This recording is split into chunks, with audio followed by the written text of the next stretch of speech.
Bonjour, moi c'est Adèle. Bienvenue sur Humian, un podcast créé par SEW Isocom. Dans ce podcast, on questionne tech, notre IA sur l'industrie de demain. Que ce soit autour des ressources humaines, de la maintenance ou même du développement durable, Tech et des invités répondent à nos et à vos interrogations. Alors, rendez-vous tous les 15 jours autour de ma table pour échanger autour des grandes questions qui animent le monde industriel. Dis Tech, prêt à lancer la discussion ?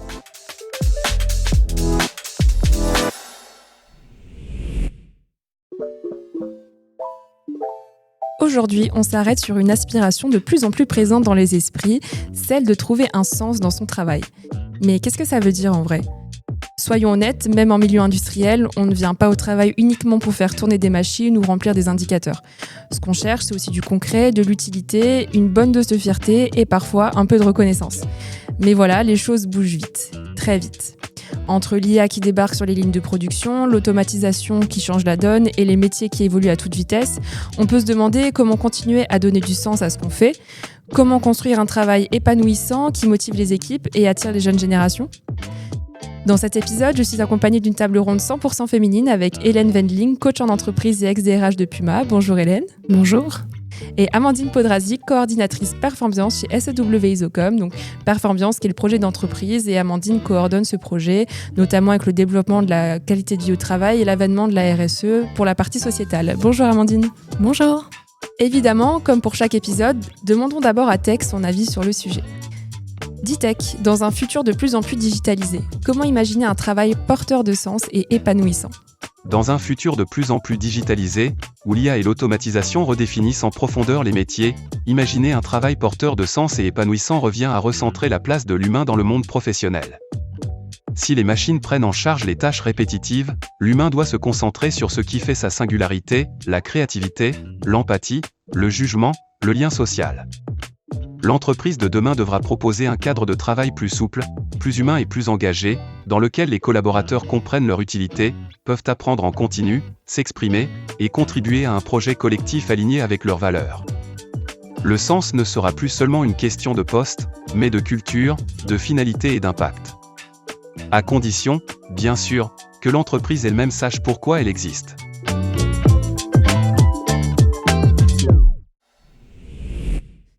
Merci Tech pour la réponse. Hélène, on commence par toi. Dis-moi, qu'est-ce que tu penses de la réponse de Tech ? Qu'elle est intéressante dans le sens où elle fait émerger la question du sens à la fois au niveau de l'individu et du collectif.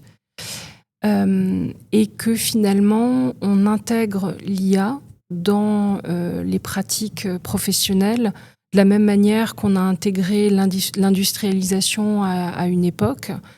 Et que ça permet de se reposer des questions finalement fondamentales de à quoi on sert, pourquoi on fait tel ou tel job.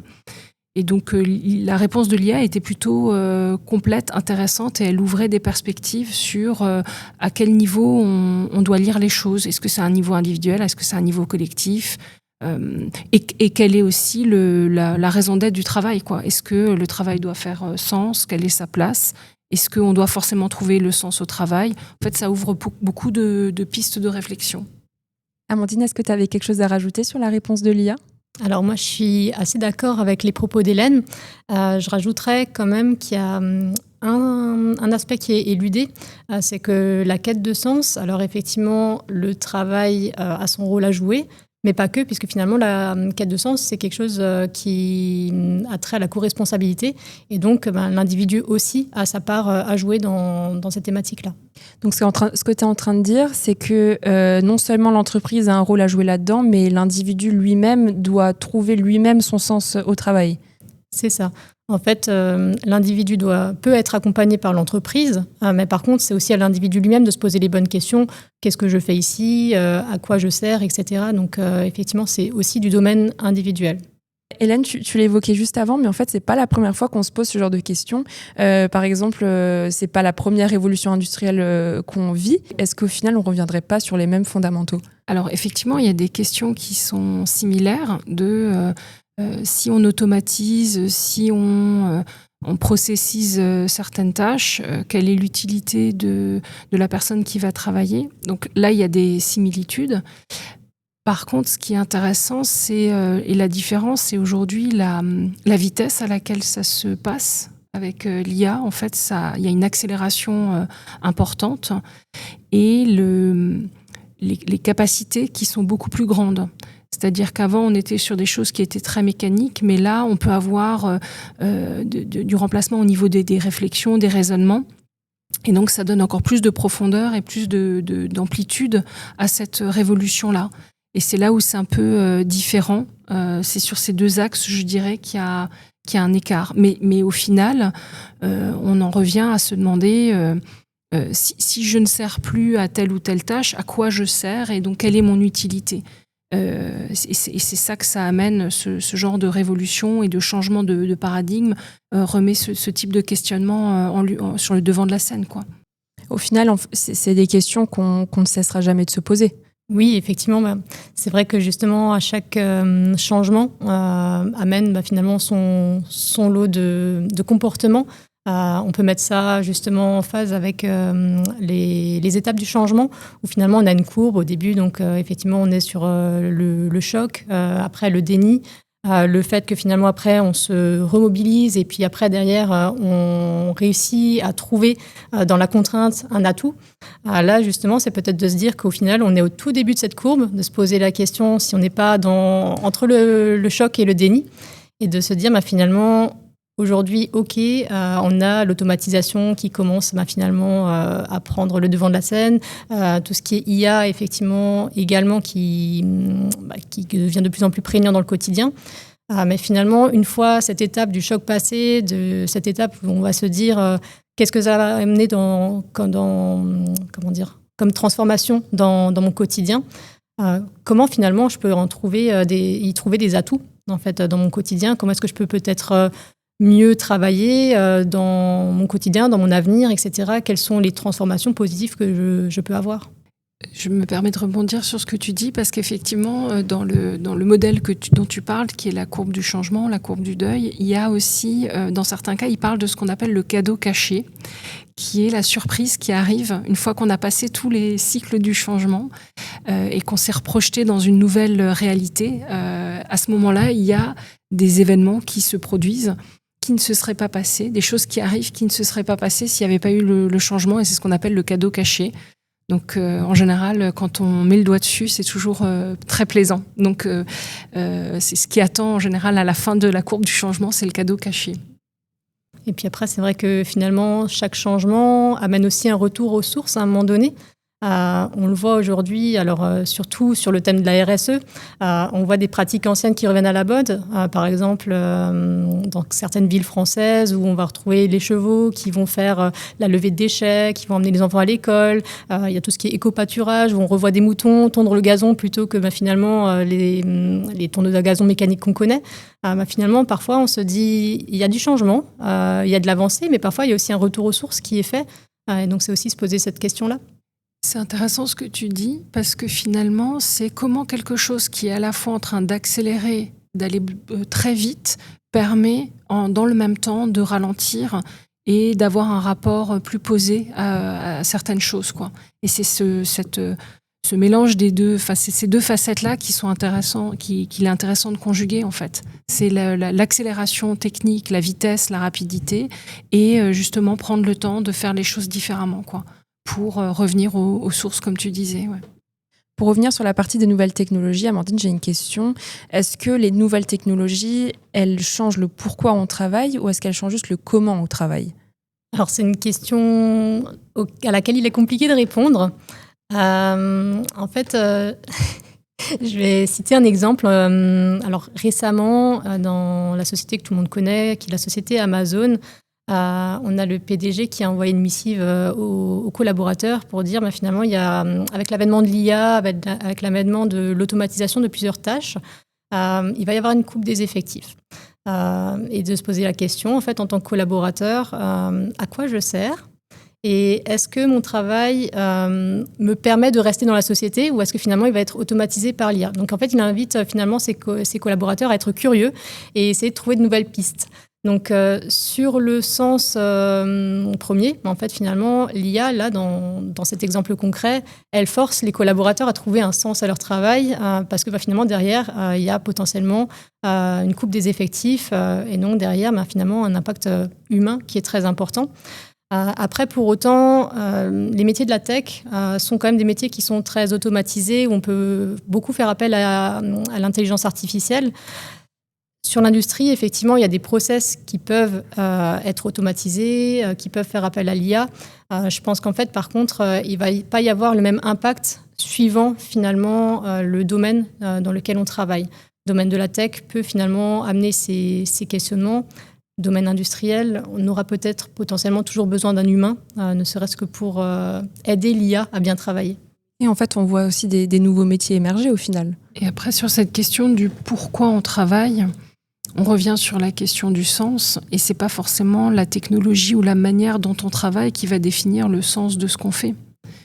C'est-à-dire que le sens, il est au-delà, il peut être complètement au-delà de la mission, de la tâche, il peut être au-delà du service de l'individu, il peut être lié à l'entreprise, et c'est là où c'est pas la nouvelle technologie ne va pas forcément questionner le sens, le pourquoi de l'entreprise, sa raison d'être. C'est un outil. Oui, c'est un moyen. C'est un dispositif qui a effectivement des impacts sur du temps qu'il peut donner de libre ou sur des espaces qu'il peut créer.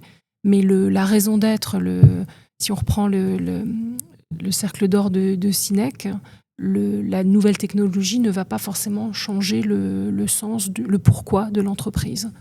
Et ça peut aussi être un levier sur le côté humain, dans le sens où finalement certaines soft skills, donc les compétences douces, les savoir-être vont être beaucoup plus mis en avant en fait sur certains métiers. Il y a certains métiers qui ne disparaîtront jamais. Les psychologues, par exemple, on ne va jamais pouvoir changer un psychologue et puis finalement le faire proposer par l'IA. J'ai l'impression que Hélène n'est pas tout à fait d'accord. Alors, il y a des expérimentations qui se font pour utiliser l'intelligence artificielle et de voir jusqu'où elle peut coacher ou faire une session en thérapie. Et on peut se dire que si les modèles sont éduqués pendant suffisamment longtemps et avec suffisamment de data, potentiellement, on peut arriver à des choses qui peuvent être très intéressantes. On a déjà des chatbots qui répondent à pas mal de questions.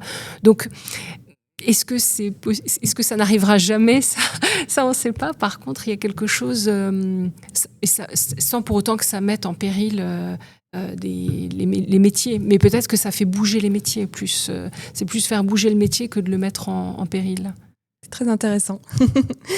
Amandine, je me tourne vers toi parce que chez ACW Isocom, tu es une coordinatrice perf-ambiance, donc tu gères tout ce qui est l'avènement de la RSE, la qualité de vie au travail. Donc voilà, tu étais vraiment concernée dans ce sujet, tu travailles dessus tous les jours, toute la journée, toute l'année. Est-ce que selon toi, l'émergence de la RSE et de la qualité de vie au travail, elle permet de redonner du sens au travail et aux personnes ? Oui, effectivement. Donc l'avènement de la QVCT, donc faire en sorte que les collaborateurs se sentent mieux au travail et l'émergence de la RSE va permettre en partie de répondre à la quête de sens, dans le sens où on va proposer aux collaborateurs de s'engager sur des actions diverses et variées qui vont peut-être potentiellement croiser leurs recherches, leurs attentes individuelles.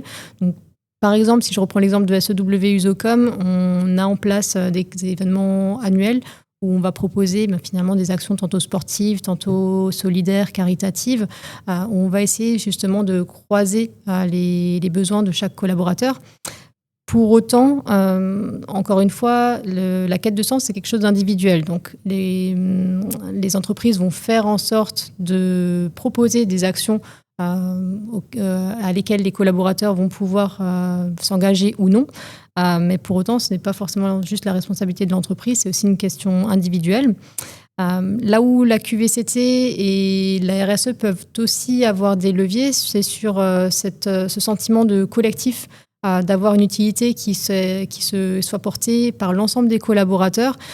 Et donc là, justement, on dépasse le sens simplement individuel. On va vraiment se poser la question, quel est mon impact positif, collectif sur la société. Et c'est là où justement on peut avoir des impacts positifs pour l'entreprise autant que pour l'individu, puisque la société, l'entreprise a aussi besoin de ce collectif, cette force de collectif pour justement le travail en équipe, des choses qui sont très prégnantes dans le monde tel qu'on le connaît aujourd'hui. Et donc effectivement là-dessus, c'est aussi quelque chose en plus. Hélène, est-ce que toi, tu as des exemples d'actions qui ont été mises en place dans tes différents postes qui ont, selon toi, permis d'aider à des personnes de venir le matin au travail, tout simplement? En fait, je trouve que c'est intéressant quand on parle de RSE ou de QVT, c'est des choses qui sont intéressantes à déployer, à mettre en place, mais il est toujours important d'avoir en tête qu'il y a les fondamentaux qui doivent être présents. Et on a eu pendant quelques années des opérations panier de fruits et baby-foot qui n'ont pas forcément fait du bien à la qualité de vie au travail, parce que mettre un baby-foot, ça dédouane pas de former, de manager, de développer, de rémunérer, d'avoir des conditions de travail. Et donc, ce qui est intéressant, c'est de s'assurer que les fondamentaux soient bien présents dans les organisations. Et ça, c'est le travail de chacun. Et ensuite, effectivement, une fois qu'on a pris soin de l'individu dans son rapport au travail, on peut rajouter avec d'autres aspects de type de sportif, de type engagement sociétaux, qui viennent compléter et permettre à l'individu d'aller se nourrir encore autrement. Mais c'est important d'avoir les deux. Et c'est en ayant à la fois une démarche de développement des individus, d'accompagnement tout au long du parcours, et en même temps des choses comme ça, qu'on peut arriver à proposer un environnement qui soit intéressant pour l'individu et le collectif. Mais effectivement, après, en termes de démarche, oui, j'ai travaillé dans des structures qui en lien avec le sport, donc la pratique sportive, l'engagement solidaire, les choses comme ça, c'est des choses qui sont très intéressantes de pouvoir proposer ça aux collaborateurs, en plus des fondamentaux, quoi. Je reviens vers toi, Hélène, pour rediscuter un petit peu des fondamentaux, et notamment un des fondamentaux, tu l'as cité, c'est de former les collaborateurs. Donc là, on voit que voilà, il y a des métiers qui évoluent très très vite. Donc les entreprises, est-ce qu'elles ont la responsabilité de former aux nouveaux métiers? Et est-ce que juste faire ça suffit pour redonner un sens, ou est-ce que c'est simplement une adaptation technique? Alors, c'est à la fois, effectivement, il y a le côté adaptation technique pour que la personne soit opérationnelle avec les nouveautés, les nouveaux process, les nouveaux logiciels, etc. Mais je pense que ça va aussi un petit peu plus loin. C'est-à-dire que aujourd'hui, il est intéressant pour un individu, pour une organisation, d'être capable d'avoir une agilité plus régulière, que finalement l'incertitude, la volatilité, l'adaptabilité, ça devient presque une constante, un critère presque permanent, quoi. Là où avant on avait plutôt des changements par à-coup, par révolution, ou etc., où c'était il y avait des grandes révolutions qui se passaient. Là, finalement, on est en évolution permanente, et donc ça change plus la manière dont le rapport qu'on a au savoir. C'est de se dire, je ne sais pas, mais je sais que je vais pouvoir trouver. Et donc, c'est d'avoir un rapport presque serein avec l'inconnu, avec l'incertitude, et d'être confortable dans le fait de ne pas savoir et d'apprendre. Et que finalement, l'apprentissage, le développement fasse partie d'un processus permanent et non plus par à-coup, pour faire des mises à jour, mais plutôt comme quelque chose de plus régulier et de plus fluide. Alors après, est-ce que ça a un impact sur le sens ? Tout dépend de la relation qu'on a finalement avec la connaissance, et le rapport qu'on a avec le fait d'être un expert ou pas un expert, quoi. Donc oui, ça peut avoir un impact derrière sur le sens. Et justement, par rapport à la responsabilité de l'entreprise, c'est vrai qu'on retrouve justement un article dans le Code du travail qui énonce que l'employeur a l'obligation de veiller au maintien dans l'emploi des collaborateurs, au regard justement de certaines thématiques, dont justement les transformations, les nouvelles organisations, l'évolution des emplois. Donc, dans les faits, l'employeur a une responsabilité. Après, c'est avant tout aussi pour l'employeur de se poser la question pour la pérennité en fait, de la continuité de l'entreprise. Donc, est-ce que l'employeur le fait vraiment pour offrir un sens nouveau aux collaborateurs? Peut-être pas forcément. Bah là, la question qui me vient, c'est jusqu'où elle va cette responsabilité de l'entreprise? Est-ce que l'entreprise, elle doit juste créer un cadre ou alors est-ce qu'elle doit offrir un sens? Alors, offrir un cadre, tu m'as Créer piégé. un cadre ou offrir un sens? Créer un cadre, effectivement, dans les codes du travail, d'autres réglementations, elle y est contrainte. Mais par contre, offrir un sens, alors oui, pour l'entreprise, si on se place d'un point de vue employeur pour justement faire en sorte que ses salariés restent impliqués, motivés dans les effectifs de l'entreprise. Après, c'est toujours du plus.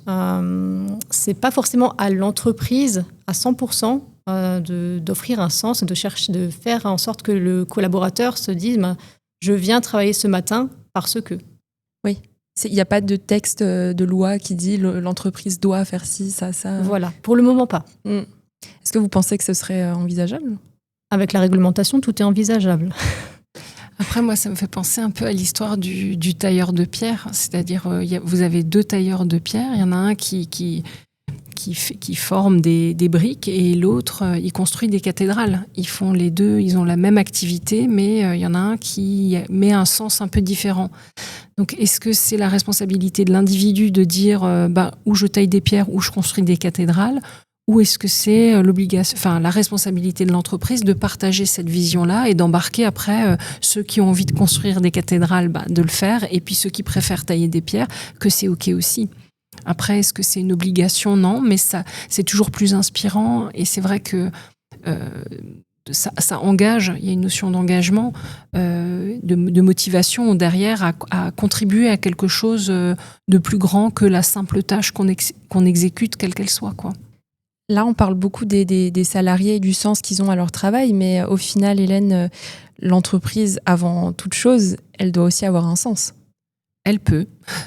C'est pas obligé?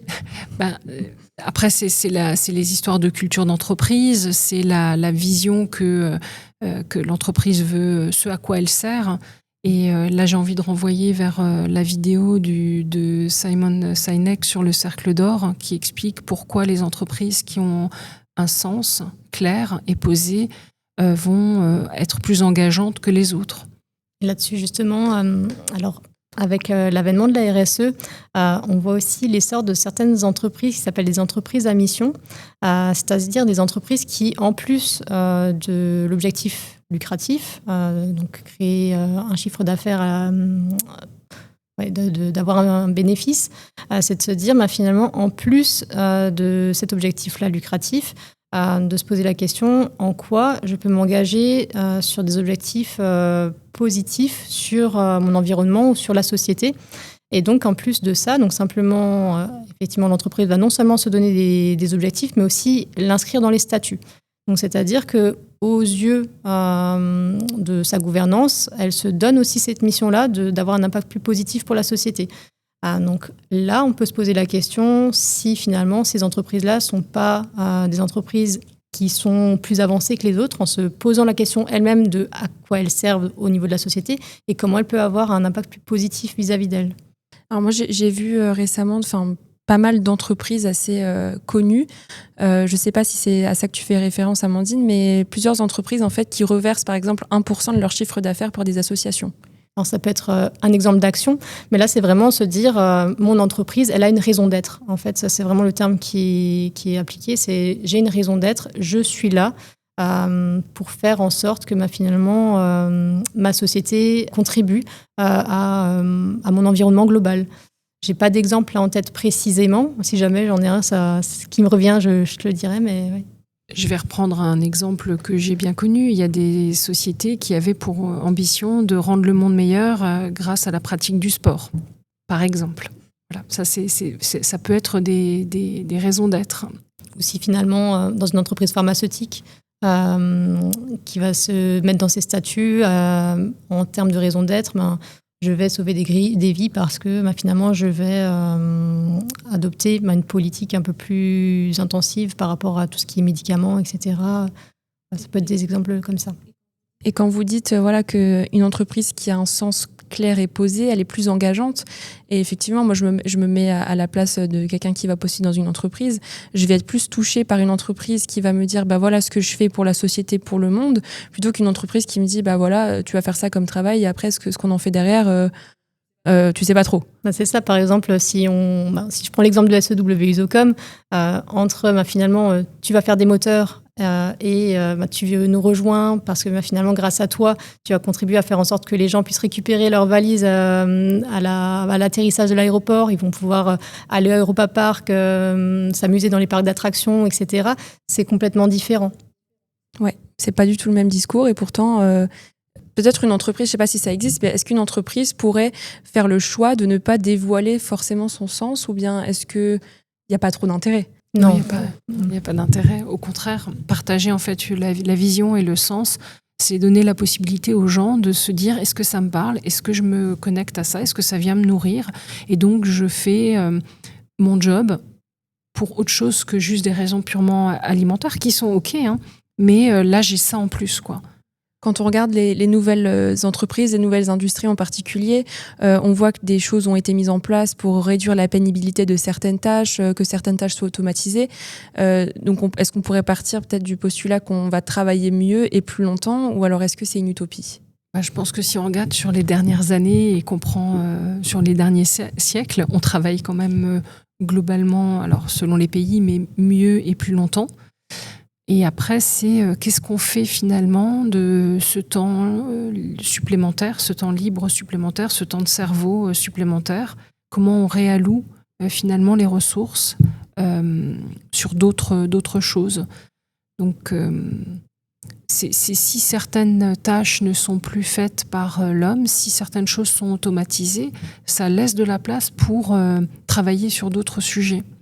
Et donc, ça permet à de nouveaux métiers d'émerger. Il y a des métiers qui n'existaient pas et qui apparaissent là parce que, justement, une partie des choses a été automatisée. Et je pense que c'est ce qui se passe aussi avec l'IA. Ça permet de bouger les lignes sans que ça soit forcément une mauvaise chose, quoi.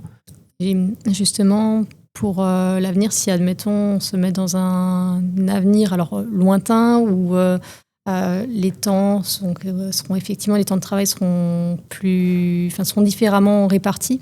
On pourra aussi se dire justement, comme tu disais Hélène, qu'est-ce que je fais de mon temps libre ? Et ça sera peut-être aussi là le moment de se poser la question, mais à quoi je sers ? Quelle est mon utilité dans la société ? On le voit déjà aujourd'hui, il y a, au niveau des jeunes générations, il y a de plus en plus de bénévoles dans les associations qui viennent contribuer alors à la SPA, dans les banques alimentaires, etc. Là, ça peut être par exemple un sens, alors au-delà du cadre professionnel, c'est quoi mon utilité dans la société ? Et ça permettra peut-être justement aux collaborateurs qui nous rejoignent d'avoir le temps de se poser la question, finalement, à quoi je sers ? C'est pas forcément à quoi je sers dans le sens professionnel, mais ça peut être à quoi je sers dans mon... Comment je contribue, quoi. Voilà, c'est ça. Pour conclure, je vais poser la question que tout le monde se pose. Enfin, que tout le monde se pose, je ne sais pas. Autour de cette table. Autour de cette table. Est-ce qu'au final, on doit forcément trouver un sens à son travail ? Finalement, pour le mot de la fin, on ne doit pas forcément trouver son sens. Alors, de manière générale, c'est peut-être quand même mieux d'en trouver un pour que la vie soit plus agréable. Mais en tout cas, pour l'univers professionnel, on n'a pas forcément besoin de se réaliser professionnellement. C'est peut-être pas forcément l'attente de tout le monde. C'est encore une fois un choix vraiment très individuel, une question à se poser. Est-ce que j'ai besoin de me réaliser dans le cadre professionnel ? Est-ce que j'ai besoin de me réaliser à l'extérieur justement des murs ? Donc, est-ce qu'il est fondamental de trouver un sens à mon travail ? Pas forcément. Après, je suis en train de me dire, le travail, ça peut être un tremplin pour réaliser un épanouissement personnel. Oui. Et il y a aussi la possibilité de faire varier ce sens. C'est-à-dire qu'on peut ou pas, comme tu le disais, le trouver au travail. Et après, on peut aussi avoir des cycles. C'est-à-dire que le sens qu'on va donner aux choses va bouger aussi tout au long d'une vie professionnelle. Et donc, on peut avoir des moments où on va mettre du sens dans le travail. Parfois, on va mettre un peu plus de sens en extérieur parce qu'on est dans une phase de vie où on va développer d'autres choses. Et puis après, on peut revenir et rechercher de nouveau du sens au travail, mais autrement. Et donc, on n'est pas obligé d'avoir quelque chose de figé et d'immobile sur la question du sens. C'est quelque chose qui est aussi changeant, finalement, et qui évolue avec la vie et avec les temps de vie dans lesquels on est, quoi. Et que quelque part, le sens qu'on peut mettre au travail quand on démarre, quand on est en milieu de vie professionnelle ou en fin de vie professionnelle, ça n'est pas non plus le même. Même si le sens, si le travail est important pour qu'on se définit aussi par le travail qu'on fait, on est son métier, on peut aussi, parce qu'on va être à des moments différents de vie, être dans de la transmission, être dans de l'apprentissage, être dans de la performance, et on peut avoir des sens différents selon les moments de vie. Au final, ce qu'on retient de ces échanges, c'est que trouver du sens à son travail, c'est une quête personnelle, mais aussi une question collective. Car à l'heure où les repères changent, où les carrières ne suivent plus les trajectoires linéaires, où les attentes des jeunes générations évoluent, le travail ne peut plus se résumer à une fiche de poste ou juste un salaire. En fait, avoir un travail qui a du sens, c'est se sentir utile, savoir pourquoi on se lève le matin, et c'est d'avoir le sentiment de contribuer à quelque chose de plus grand que soi, un projet, une mission ou même une vision du monde. Si je devais faire un parallèle, trouver du sens à ce qu'on fait, c'est un peu comme trouver la bonne playlist pour travailler. C'est très personnel, parfois compliqué, mais quand on l'a, tout devient plus fluide. Je tiens à remercier Hélène et Amandine d'avoir répondu présentes et merci à vous pour ces échanges très intéressants, votre belle énergie. Avec plaisir. Pareil, avec plaisir. Un grand merci également à vous, auditeurs, de nous avoir écoutés jusqu'au bout. On espère que ce moment vous a plu, que ça vous a donné matière à réfléchir et peut-être même envie de discuter, d'échanger ou de voir votre travail sous un autre angle. Parce que oui, même dans un univers technique, productif et exigeant, il y a toujours de la place pour le sens, l'humain et pour l'avenir. Si cet épisode vous a plu, n'hésitez pas à en discuter autour de vous, à le partager ou même à nous faire part de vos retours à l'adresse podcast.umian@usocom.com. Et nous, on se retrouve dans 2 semaines pour un autre sujet autour de l'industrie de demain. À bientôt!